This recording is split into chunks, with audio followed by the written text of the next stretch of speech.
కాకతీయ ప్రభువు మొదటి ప్రతాపరుద్రుడు పొలవాసపై దండెత్తాడు.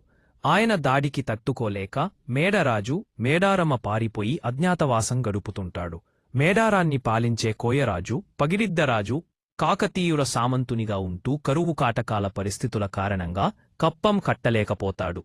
కప్పం కట్టకపోవడం, మేడరాజుకు ఆశ్రయం కల్పించడం, కోయ గిరిజనులలో సార్వభౌమునికి వ్యతిరేకంగా విప్లవభావాలు నూరిపోసి రాజ్యాధికారాన్ని ధిక్కరిస్తున్నాడనే కారణంతో పగిడిద్దరాజుపై ఆగ్రహం చెందిన ప్రతాపరుద్రుడు సమ్మక్క సారక్క, జంపన్న, కేసతని, గోవిందరాజులు వేర్వేరు ప్రాంతాల నుండి గెరిల్లా యుద్ధాన్ని ప్రారంభించి వీరోచితంగా పోరాటం చేస్తారు.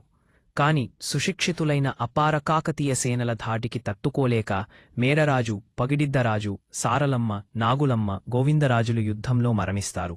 పరాజయ వార్త విన్న జంపన్న అవమానాన్ని తట్టుకోలేక